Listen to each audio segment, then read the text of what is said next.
নাহমাদুহু ওয়া নুসাল্লি আলা রাসূলিহিল কারীম আম্মা বাদ। নবীজি সাল্লাল্লাহু আলাইহি ওয়াসাল্লামের মা বাবা কি জান্নাতি? কিছু আলেম বলে নবীজি সাল্লাল্লাহু আলাইহি ওয়াসাল্লামের মা বাবা জান্নাতি না, নাউজুবিল্লাহ। আহলুস সুন্নাহ ওয়াল জামাতের মত, আল্লাহর হাবিব নূর নবীজি মুহাম্মদ মুস্তাফা সাল্লাল্লাহু আলাইহি ওয়াসাল্লামের পিতা মাতা আবাওয়াইন কারিমাইন হযরত আব্দুল্লাহ আর আমেনা দোনোজন মুমিন ছিলেন, জান্নাতি, নাজাত প্রাপ্ত। ডক্টর এনায়েতুল্লাহ আব্বাসী সাহেব, তাকে প্রশ্ন করা হয়েছে যে কিছু আলেম বলেন নবী সাল্লাল্লাহু আলাইহি ওয়াসাল্লামের পিতামাতা কাফের ছিলেন বা তারা জাহান্নামী। তো রাসূলুল্লাহ সাল্লাল্লাহু আলাইহি ওয়াসাল্লামের পিতামাতা সম্পর্কে এই কথা বলার স্পর্ধা আর কার আছে যদি রাসূল সাল্লাল্লাহু আলাইহি ওয়াসাল্লাম নিজে এটা না বলতেন? তো উনি এখানে বললেন যে আহলুস সুন্নাহ ওয়াল জামাতের আকীদা হচ্ছে তারা নাজাতপ্রাপ্ত মুমিন ছিলেন, জান্নাতে যাবেন। এটা আসলে কোন আহলুস সুন্নাহ ওয়াল জামাআ আমাদের জানা নাই। আমরা জানি যে বাংলাদেশে ওই চট্টগ্রাম কেন্দ্রিক একটা সংগঠন আছে যাদের নাম হচ্ছে আহলুস সুন্নাহ ওয়াল জামাআ। তো এটা যদি ওই আহলুস সুন্নাহ ওয়াল জামাআ বাংলাদেশের চট্টগ্রামের আহলুস সুন্নাহ ওয়াল জামাআ হয়, যারা পাকিস্তান থেকে কিছু মূর্খ পীরকে ভাড়া করে এনে বাংলাদেশে তারপর জশ্নে জুলুস করে, ঈদে মিলাদুন নবী পালন করে, ওই আহলুস সুন্নাহ ওয়াল জামাআর আকীদা যদি এটা হয় তো এতে কার কি আসে যায়?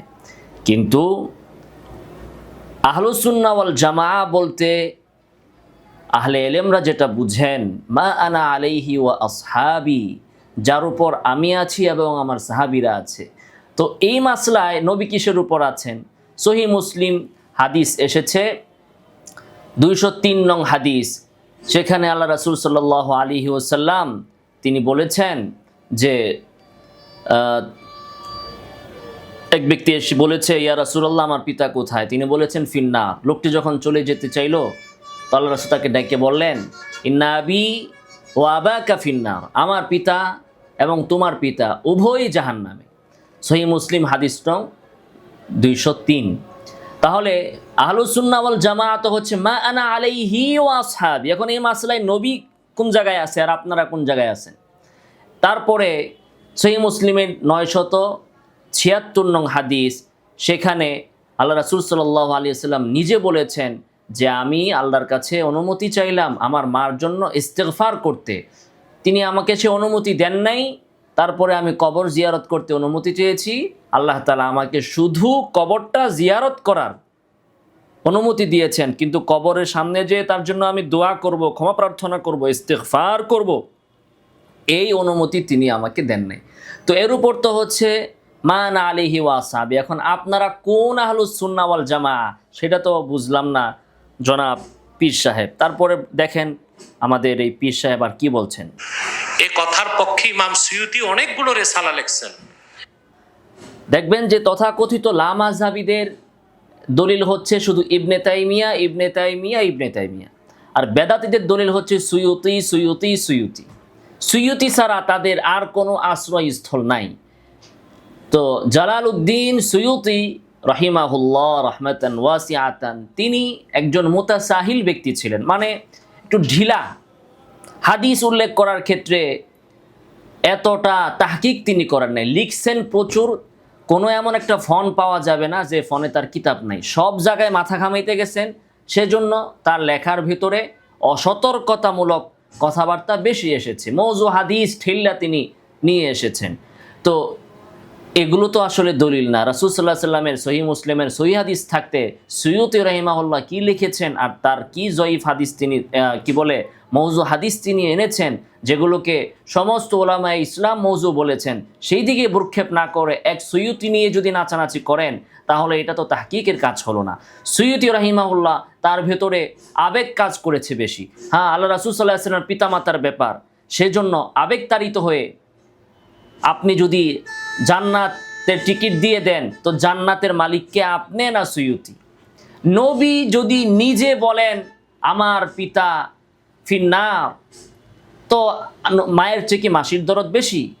নবী যদি নিজে বলেন যে আল্লাহ তাআলা আমাকে অনুমতি দেয় নাই আমার মায়ের কবর জিয়ারত করতে, আমার মায়ের জন্য ইস্তেগফার করতে, তো এখন এই 1000 1,00,000 কয়েকশো কোটি সুইটি মিলা যদি কিতাব লিখে ফেলায়, তাইলে কি আল্লাহ তাআলা জান্নাত দিয়ে দিবেন?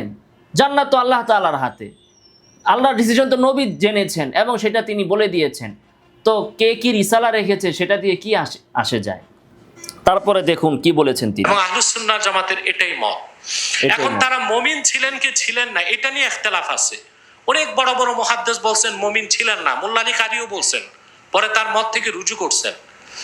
রাসূলুল্লাহ সাল্লাল্লাহু আলাইহি ওয়াসাল্লামের পিতামাতা মুমিন ছিলেন না এই কথা যদি কেউ বলে, আমরা তাকে বলি যে সে ভুলে আছে, কিসে আছে। কিন্তু রাসূলুল্লাহ সাল্লাল্লাহু আলাইহি ওয়াসাল্লামের পিতামাতা কাফের ছিলেন যে বলে, তাকে আমরা কাফের বলি। হ্যাঁ, এখন ওনার আসল ফতোয়া, রাসূল সাল্লাল্লাহু আলাইহি ওয়াসাল্লামের পিতা মাতাকে কেউ যদি কাফের বলে তাহলে সে কাফের হয়ে যাবে। কেন?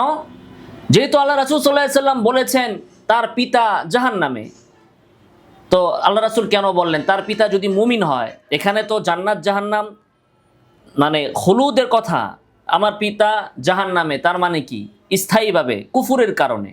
তো আল্লাহ রাসূল সাল্লাল্লাহু আলাইহি ওয়াসাল্লামের পিতাকে তিনি জাহান্নামে আছে কেন বললেন? জাহান্নামে থাকবে কেন বললেন? মুমিন এই কারণে। কাফের যদি না হয় তাহলে কেন জাহান্নামে থাকবে? এখন আল্লাহ রাসূল সাল্লাল্লাহু আলাইহি ওয়াসাল্লামের পিতাকে কেউ যদি জাহান্নামী বলে, কেউ যদি কাফের বলে, তাহলে উনি মনে করে সেই কাফের। নাউজুবিল্লাহি মিন জালিক। তাহলে প্রথমে তার এই কাফেরের ফতোয়া তো নবীর সাথে লাগতেছে।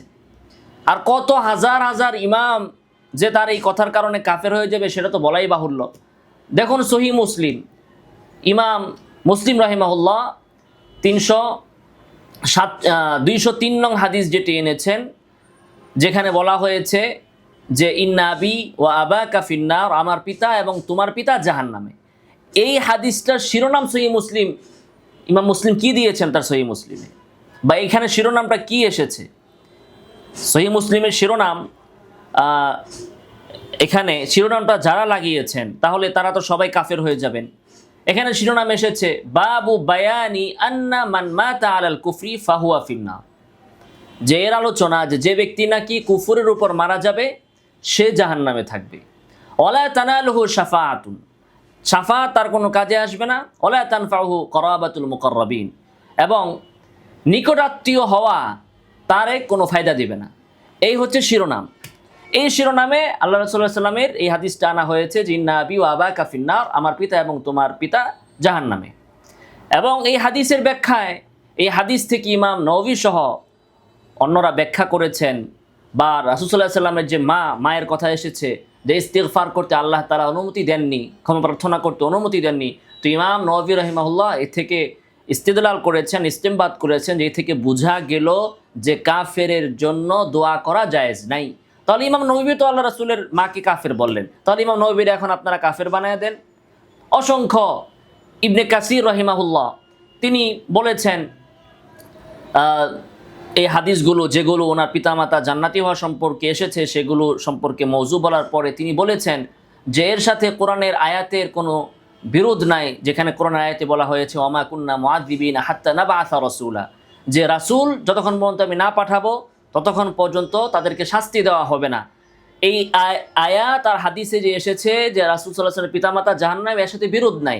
কারণ জামানায়ে ফাতরা, যে সময়টা অর্থাৎ আল্লাহ রাসূল সাল্লাল্লাহু আলাইহি ওয়াসাল্লামের নবুয়তের পূর্বের যে সময়টা, ওই সময়ে যাদের কাছে দাওয়াত পৌঁছেছে তারা দাওয়াত গ্রহণ না করলে তারা জাহান্নামী, আর যাদের কাছে দাওয়াতই পৌঁছে নাই তারা যদি কুফর করে থাকে তাহলে এর জন্য তারা পাকড়াও হবে না।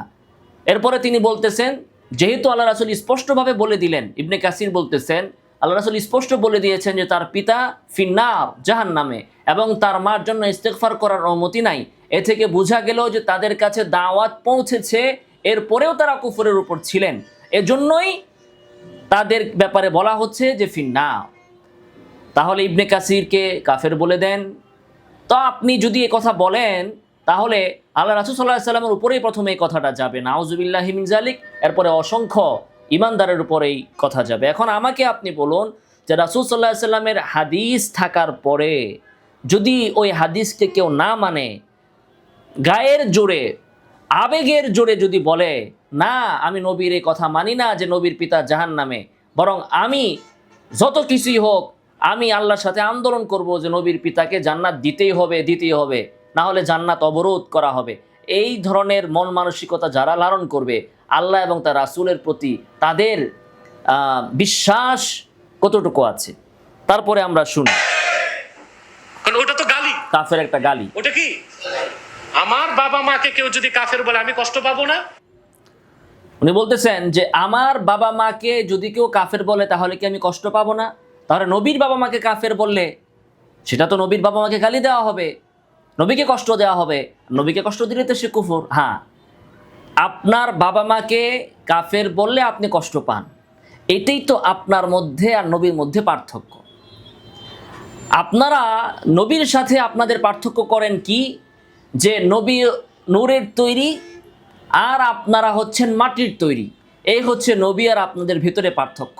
আসলে তো এটা পার্থক্য না, পার্থক্য তো এই জায়গায় যে আপনার পূর্বপুরুষরা মিলাদ কিয়াম আরো হাজারটা বেদাত করলেও শুধুমাত্র পূর্বপুরুষের চেহারায় চুনকালি পড়বে, এই জন্য আপনি মিলাদ কিয়াম করতেই থাকবেন,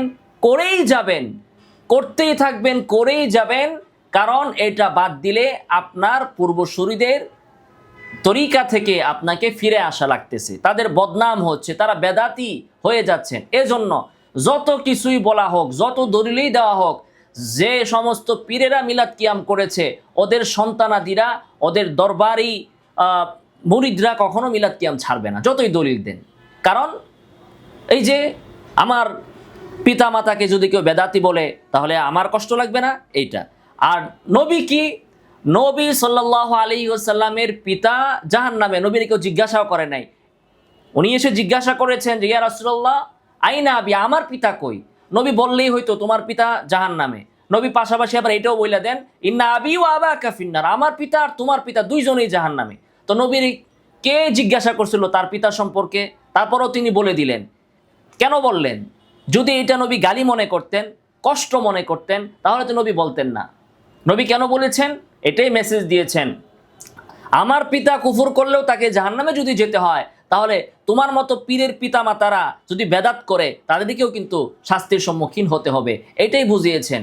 এখানে কোনো অমুক পীর, অমুক শান, অমুকের আত্মীয়, এগুলো কোনো কাজে আসবে না। তারপরে আমরা শুনি, কথা বলে না। তো রাসূলুল্লাহ সাল্লাল্লাহু আলাইহি ওয়াসাল্লামের পিতা মাতাকে যে কাফের বলবে সে নিজে কাফের হবে। কারণ ইন্নাল্লাযীনা ইউযুনা আল্লাহ ওয়া রাসূলাহু, এই আয়াত থেকে মুফাসসির ও মুহাদ্দিসগণ প্রমাণ করেছেন আল্লাহকে কষ্ট দেওয়াও কুফর, রাসূলুল্লাহকে কষ্ট দেওয়াও কুফর। তো রাসূলুল্লাহ সাল্লাল্লাহু আলাইহি ওয়াসাল্লামের পিতা মাতা তো ইসলামে, দেখেন কোন জায়গার আয়াত কোন জায়গায় লাগাইছে। ইন্নাল্লাযীনা ইউযুনা আল্লাহ ওয়া রাসূলাহু লা'নাহুমুল্লাহু ফিদ দুনিয়া ওয়াল আখিরা, আল্লাহ এবং তার রাসূলকে যে কষ্ট দিবে তাদের উপর লানত। এখন নবীর পিতাকে জাহান্নামী বললে নবী কি কষ্ট পান? কষ্ট যদি পাইতেন তাহলে তো অবশ্যই এটা ফিট করা যেত। নবী কি কষ্ট পান? যদি কষ্ট পাইতেন তাহলে নবী কেন বললেন যে আমার পিতা ফিন্নার আর আমার মার জন্য ইস্তিগফার করার অনুমতি আল্লাহ তাআলা আমাকে দেয় নাই? সত্যটা তো নবী প্রকাশ করলেন। এবং আবু তালেবের জন্য আল্লাহ রাসূল বললেন যে আমি তার জন্য দোয়া করতেই থাকবো যে পর্যন্ত আল্লাহ নিষেধ না করবেন। তখন আয়াত নাজিল হলো মা কানা লিন-নাবিয়্যি ওয়াল্লাযীনা আমানু আন ইস্তাগফিরু লিল মুশরিকিনা ওয়ালাউ কানু উলি কুরবা। আল্লাহ তাআলা বলতেছেন যে নবীর জন্য এবং মুমিনদের জন্য কোনো সুযোগ নাই যে মুশরিকদের জন্য তারা দোয়া করবে, ইস্তিগফার করবে। ওয়ালাউ কানু উলি কুরবা, যদিও তারা নিকটাত্মীয় হয় তারপরও দোয়া করার সুযোগ নাই। তাহলে এখানে নবী সাল্লাল্লাহু আলাইহি সাল্লাম তো কষ্ট পান নাই, তিনি সত্যটা প্রকাশ করে দিয়েছেন। নবীকে কেউ জিজ্ঞাসাও করে নাই যে আপনার পিতা কোথায় যাবে আর আপনার মার কি হাসর হবে, কেউ জিজ্ঞাসাও করে নাই, নবী নিজ থেকে বলে দিয়েছেন। তো নবী আপনার মতো তো নন, আপনার পিতার ভুলকে ভুল বললে আপনার কষ্ট লাগে, কিন্তু নবীর সামনে হক প্রকাশ করলে নবীর তো কষ্ট লাগে না। তারপরে আমরা শুনি, আগমনের আগেই বিদায় নিছেন, তো ওনাদের দোষ ছিল কি? আগমনের আগেই আল্লাহর নবীর নবুয়তের আগেই তার পিতামাতা বিদায় নিয়েছেন, তাহলে তাদের দোষ কি ছিল? তো তাদের দোষ কি ছিল না ছিল সেটা তো আপনার তুলনায় তাদেরকে যিনি সৃষ্টি করেছেন তিনি বেশি জানেন এবং তার রাসূল সাল্লাল্লাহু আলাইহি সাল্লাম বেশি জানেন দোষ ছিল কি ছিল না।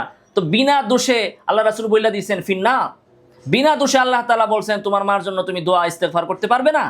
হ্যাঁ, দোষের খবর আপনার কাছে কিরামান কাতিবিন কি রিপোর্ট আপনার কাছে দেয় না আল্লাহর কাছে দেয়?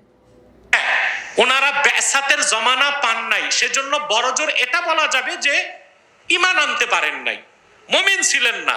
কিন্তু কাফের বলার তো সুযোগ নাই, সেটা বললে তো গালি দেওয়া হয় এবং তাতে আল্লাহর হাবিব কষ্ট পাবেন। আল্লাহর হাবিব দেখুন, বিয়াসতের পূর্বে যারা জন্মগ্রহণ, যারা মৃত্যুবরণ করেছেন, তাদের ভিতরে যারা দাওয়াত যাদের কাছে পৌঁছেছে তারপরেও তারা কুফর করেছেন, তারা জাহান্নামী। আর যাদের কাছে দাওয়াত পৌঁছে নাই তাদেরকে আল্লাহ তাআলা মাফ করবেন। তো যেখানে নবীর বাবার ব্যাপারে তিনি নিজেই বলে দিয়েছেন ফিন্নার, এবং তার মার ব্যাপারে তিনি নিজেই বলেছেন যে ইস্তেগফার করার অনুমতিটুকু আল্লাহ তাআলা পর্যন্ত দেননি, অনুমতিটুকু পর্যন্ত আল্লাহ তাআলা দেননি, তাহলে এখান থেকেই তো বোঝা যায় যে তারা দাওয়াত গ্রহণ করেছিলেন কি গ্রহণ করেন নাই। কাজেই এখানে সুস্পষ্ট হাদিস থাকার পরে আপনার যদি কিন্তু না, হ্যাঁ, কিয়াস, এগুলোর কি মূল্য আছে? কষ্ট পেলে আল্লাহ কষ্ট পাবেন। আর সেই ধরনের নরাধমকে আমরা বেঈমান এবং জিন্দিক মনে করি যে রাসূলুল্লাহ সাল্লাল্লাহু আলাইহি সাল্লামের পিতামাতাকে কাফের বলবে। আমি ইসলাম ফাউন্ডেশনের ডিজিকে বলছিলাম যে বক্তাদেরকে মুখে লাগাম দেওয়ান, মুখে বক্তাদের মনিটরি। তো উনি ইসলামিক ফাউন্ডেশনের কাকে নাকি বলেছেন যে বক্তাদের মুখে লাগাম দেওয়ার ব্যবস্থা করেন। ওনার নিজের মুখে লাগামটা কে দিবে? বক্তাদের মুখে লাগাম না হয় ইসলামিক ফাউন্ডেশন দিল, তার মুখে লাগামটা কে লাগাবে? যারে তারে যখন তখন উনি কাফের বইলা দেন। আল্লাহ রাসূলের পিতামাতার ব্যাপারে রাসূল নিজে যেখানে ফতোয়া এবং সংবাদ দিয়ে গিয়েছেন ওহির ভিত্তিতে, নবীর কাছে তো ওহি আসে, নবী কেমনে জানলেন তার পিতা কোথায়? ওহি আসে, ওহির ভিত্তিতে নবী যেখানে বলে গিয়েছেন সেখানে তিনি বলতেছেন